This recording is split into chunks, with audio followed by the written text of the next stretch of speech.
Hello दोस्तों, आज मैं एक बन्ना गीत लेकर के आई हूँ अपने यूट्यूब चैनल पे।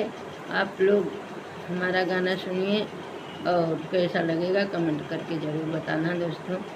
जैसे रोज आवल लुटेरा बनी के, जाए होए दूल्हा बराती बन के। जैसे रोज आवल लुटेर बनी के, जाए होए दूल्हा बराती बन के।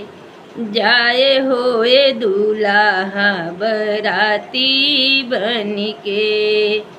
द्वार पे जइह द्वार पूजा करइह, द्वार पे जइह द्वार पूजा करइह।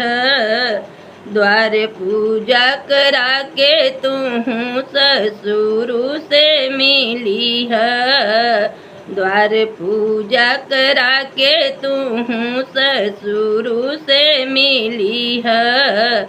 थरवा भरल रहे फलवन से, थलवा भरल रहे फलवन से।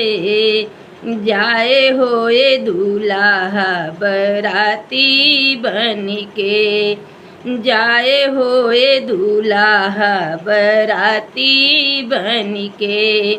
जैसे रोज आवेल लुटेर बनी के, जैसे रोज आवेल लुटेर बनी के।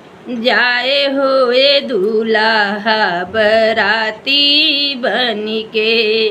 मंडप में जइह त ब्याह रचइह, मंडप में जइह त ब्याह रचइह। मंगिया भरिय जइह सिंदूरन से, मंगिया भरिय जइह सिंदूरन से। जाए होए दूल्हा बराती बन के। मंगिया भरिय जइह सिंदूरन से, मंगिया भरिय जइह सिंदूरन से। जाए होए दूल्हा बराती बन के।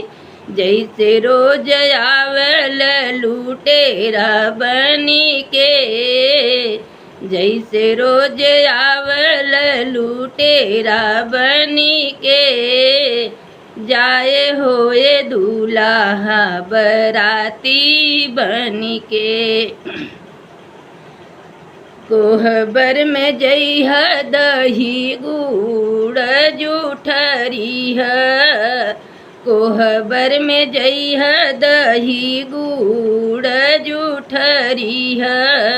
दही गुड़ जूठर के तू सरहज से मिलीह, दही गुड़ जूठर के तू सरहज से मिलीह। दिलवा भरिया जइह गरियन से, दिलवा भरिया जइह गरियन से। जाए होए दूल्हा बराती बन के, जाए होए दूल्हा बराती बन के। जैसे रोज आवेल लुटेरा बनी के, जैसे रोज आवेल लुटेरा बनी के। जाए होए दूल्हा बराती बन के, जाए होए दूल्हा बराती बन के। जैसे रोज आवेल लुटेरा बनी के, जैसे रोज आवेल लुटेरा बनी के। जाए होए दूल्हा बराती बन के, जाए होए दूल्हा बराती बन के।